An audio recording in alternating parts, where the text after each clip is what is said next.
हमारे जीवन में कई बार कुछ ऐसी घटना घट जाती है जिसमें कोई तर्क काम नहीं आता, कोई समझ काम नहीं आती।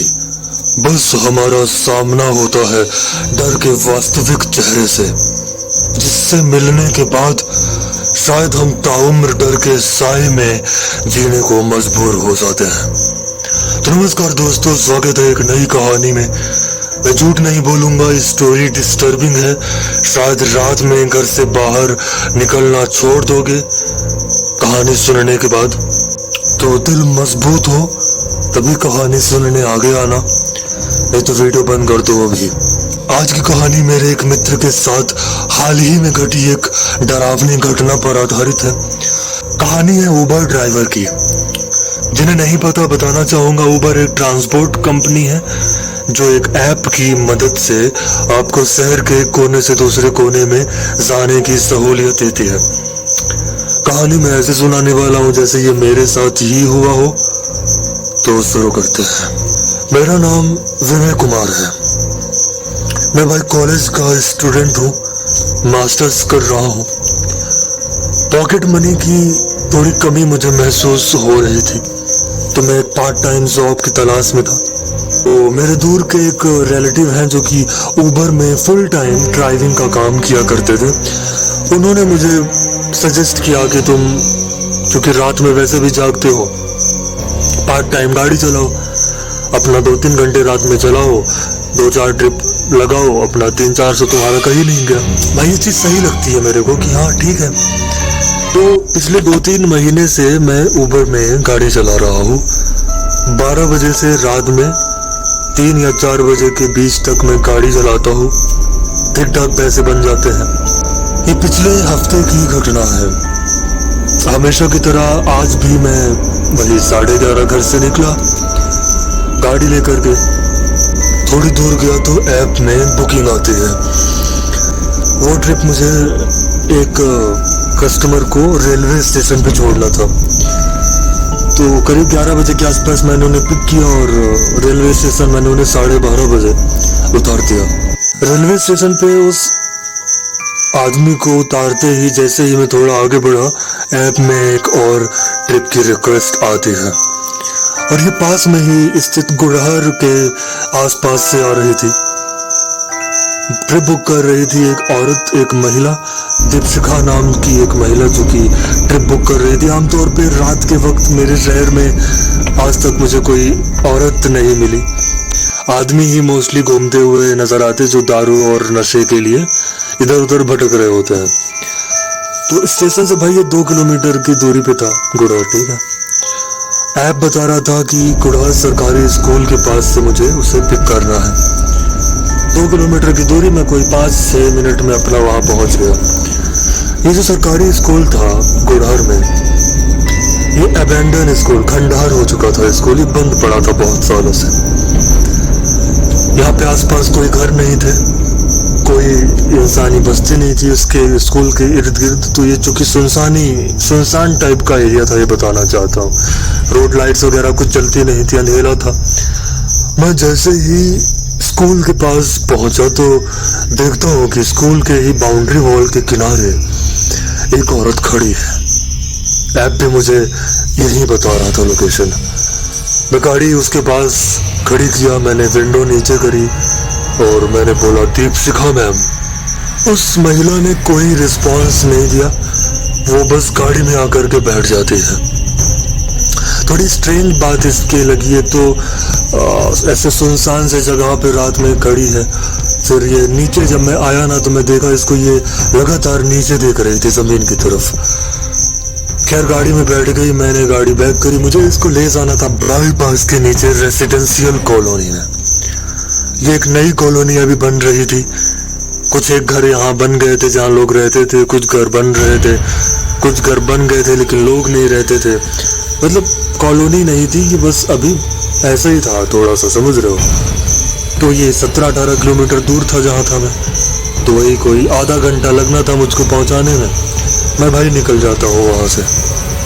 तो बैक सीट में बैठी हुई है, आमतौर पे मैं मेरे कस्टमर से कुछ बेसिक क्वेश्चंस या फिर नॉर्मल बातचीत कर लिया करता था, ताकि उन्हें थोड़ा कंफर्टेबल फील हो। लाइक, सर आपका दिन कैसा गया, आप ठीक हैं?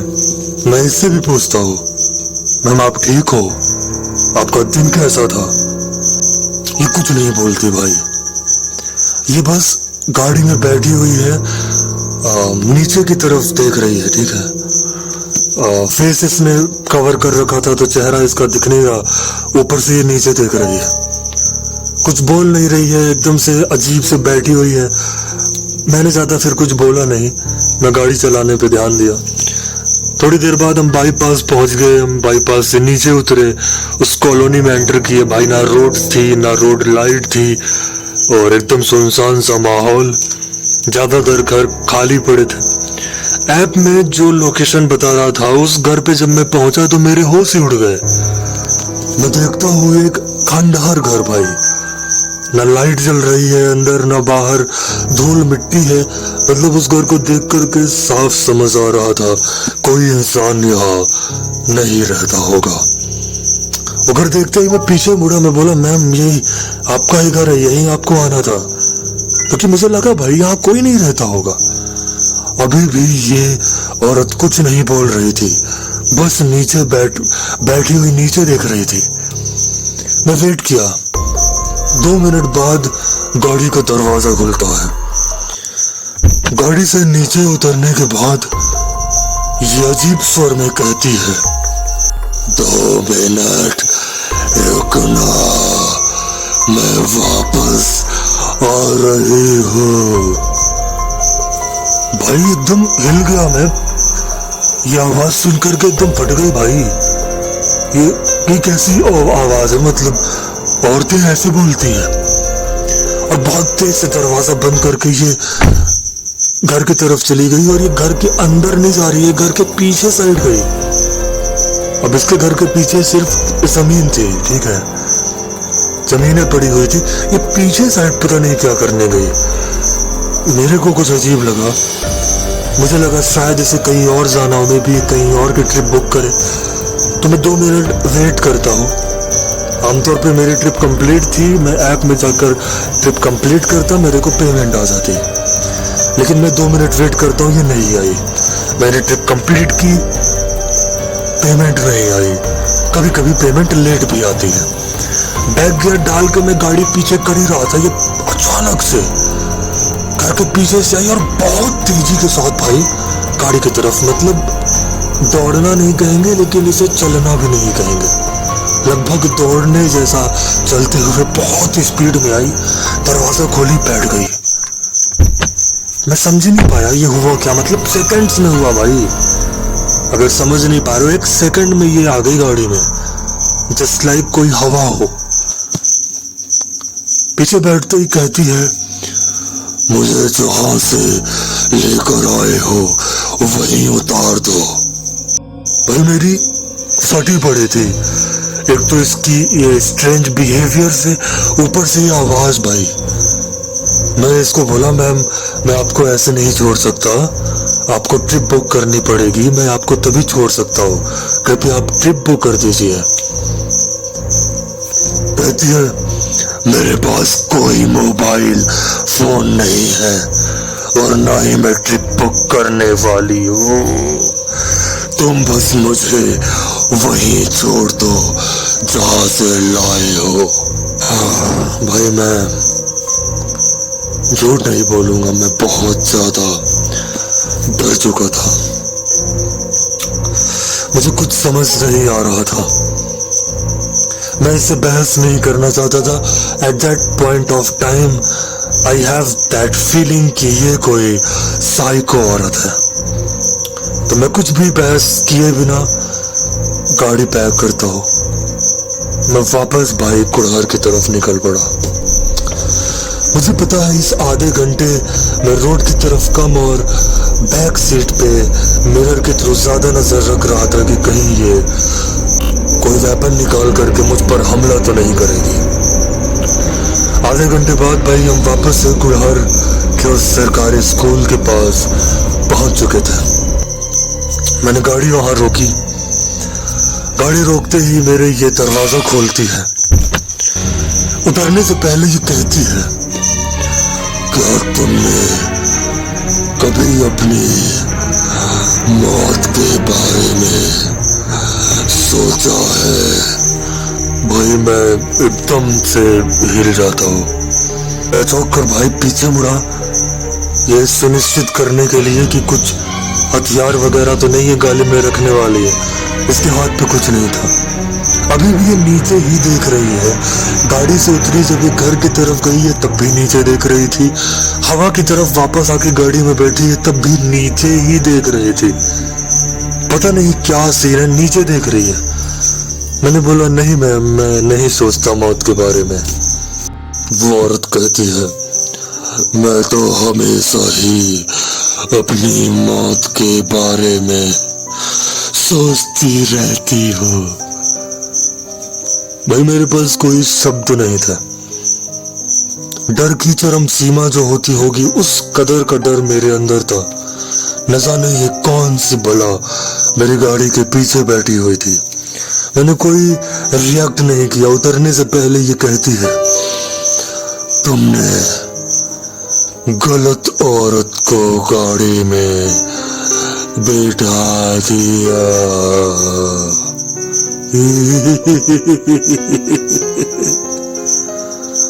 इस अजीब सी हंसी के बाद आप इमेजिन नहीं कर सकते हो मैंने क्या देखा। मैं देखता हूँ रात के 2:30 बजे सन्नाटे में ये उस खंडहर हो चुके स्कूल के अंदर घुस जाती है। बारिश का वो मौसम, पेड़ पौधे उग रखे हैं घर स्कूल के अंदर, झाड़ियां है, इंसान का कोई वास्ता नहीं स्कूल के अंदर जाने का। मैं देखता हूँ ये स्कूल के अंदर जाती है। एक क्लासरूम में, टूटी सी क्लासरूम के अंदर जाकर के एक बेंच में बैठ जाती है भाई। जाकर वहां बैठने के बाद अगेन ये नीचे सर करके बैठी हुई है। ये सारी चीजें गाड़ी की फ्लैश लाइट में देखी। जब मैं गाड़ी बैक कर रहा था तब मैंने देखा कि ये क्लासरूम में बैठी हुई है उस कक्षा में। ये देख करके मैं पूरी तरह से हिल चुका था। मैंने गाड़ी फुल स्पीड में भगाई। आज रात में कोई और ट्रिप नहीं करने वाला था। मैं फौरन अपने घर जाता हूँ। घर पहुंचने के बाद एक और अजीब चीज हुई। मेरे पास पेमेंट नहीं आई भाई इस ट्रिप की। मैंने ऊपर पे फोन किया। मैंने कहा सर पेमेंट नहीं आई। वो कहता है आपकी पेमेंट आ चुकी है। आप रेलवे स्टेशन पे एक पैसेंजर को उतारे, 12:30 बजे वो पेमेंट आपको मिल चुकी है। मैंने कहा सर 12:30 बजे के बाद एक और ट्रिप मेरी हुई जहाँ पे मैं गुड़हर से बाईपास के नीचे कॉलोनी पे गया एक औरत को लेकर। उस ट्रिप का कोई पेमेंट नहीं आया। उबर में जो बात कर रहा था वो कह रहा है कि कुछ नहीं दिख रहा है ऐप में, कोई दूसरी ट्रिप आपकी शो नहीं हो रही है, आपकी एक ही ट्रिप हुई है आज रात। मेरा दिमाग हिल गया भाई। उसने फोन भी काट दिया। मैं फौरन अपनी ऐप में जाता हूँ। ऐप खोलने पे मेरे होश उड़ जाते हैं। मैंने ओपन दैट ऐप भाई, कोई ट्रिप नहीं थी, कुछ नहीं था, एकदम से कुछ था ही नहीं उस ट्रिप के बारे में। ये सब ऐसा था जैसे वो ट्रिप हुई ही ना हो। मेरे को कुछ समझ नहीं आया भाई। मैं बिल्कुल से परेशान हो चुका था। जैसे तैसे मैं सोने की कोशिश करता हूँ, रात में नींद नहीं आई। वही औरत, उसकी स्ट्रेंज आदत, वो आवाज, वो बैठना, वही सब गूंज रहा था मेरे दिमाग में। अगली सुबह हुई, मैं भाई गुड़हर जाता हूँ। उस स्कूल के पास सुबह के टाइम पे कुछ ठेले और कुछ गोमटी पान की लोग ओपन करते थे, क्योंकि रोड से राहगीर गुजरते हुए शायद चीजें खरीदते होंगे। उनसे जब मैंने इस स्कूल के बारे में पूछा तो बची कुची जो कसर थी वो भी पूरी हो गई भाई। डर की इंतहा हो गई। मुझे उस पान की गोमटी वाले ने बताया 5 साल पहले ये स्कूल बंद हो चुका है। खंडहर हो गया। उसके बाद स्कूल बंद होने की वजह थी एक महिला शिक्षिका के द्वारा स्कूल की छुट्टी होने के बाद आत्महत्या करना। कहते हैं उसके साथ स्कूल के ही किसी शिक्षक ने छेड़खानी जैसी कुछ चीजें करी थी। कहते हैं उस औरत के सुसाइड करने के बाद स्कूल में अजीबोगरीब चीजें होने लगी, जैसे लोगों को कुछ चीजें दिखाई देती, परछाई दिखाई देती, चीखें सुनाई देती, डर लगती, बच्चे बेहोश हो जाते हैं। न बच्चे वहां पढ़ने को तैयार, न कोई वहां स्कूल पे काम करने को तैयार। तो वो गवर्नमेंट प्राथमिक स्कूल 1 से 5वीं तक की बंद हो जाती है और तब से वो खंडहर है। क्योंकि इस कहानी के माध्यम से पता चला कि किसी महिला ने सुसाइड किया था और कल रात एक औरत को ही मैं लेकर रेजिडेंशियल कॉलोनी गया था। मेरी हालत बहुत खराब थी। मेरे चेहरे की हवाइयां उड़ते देख उस पान वाले ने बताया कि भैया कुछ हुआ है क्या, क्योंकि आसपास के लोग राहगीर रात बिरात जो भी यहाँ से गुजरते हैं अक्सर वो उस औरत को देखते हैं। कभी वो औरत रोड के किनारे खड़ी दिखाई देती, तो कभी वो औरत स्कूल की बाउंड्री वॉल के ऊपर चलती हुई दिखाई देती है, कभी वो औरत स्कूल की छत में रात में बैठी हुई दिखाई देती है, तो कभी रात को बहुत ही डरावनी आवाजें और चीखें सुनाई देती है। सब सुन करके अब और कुछ सुनना शेष ही नहीं रह गया भाई। मैं कुछ भी पूछना ही नहीं चाहता था, मैं बस वहां से फौरन घर आ गया। घर आते ही मुझे बुखार आ गई। कई दिनों तक मैं बिस्तर में पड़ा रहा। पिछले हफ्ते से मैंने उबर चलाना बंद कर दिया। दिन में मेरा कॉलेज होता था, रात में मेरी हिम्मत ही नहीं है मैं अब घर से बाहर रोड में निकलूं। ये वो वारदात है, ये वो घटना है जो बहुत ही स्कैरी मोमेंट है मेरी लाइफ का। लोगों को यकीन नहीं होगा, शायद कहेंगे तुम भ्रमित हो गए या फिर तुम स्वप्न देख रहे हो, लेकिन मुझे पता है भाई वो कोई स्वप्न नहीं था, वो सच में रात में स्कूल के बाहर खड़ी होती है। That's it for today भाई। उम्मीद करता हूँ ठीक लगी होगी कहानी। मिलते हैं अगली कहानी में, तब तक ख्याल रखिए अपना, अपनी फैमिली का। रोड से गुजरते हुए इन वाहनों को इग्नोर करो, ये साले दिन भर चलते रहते हैं।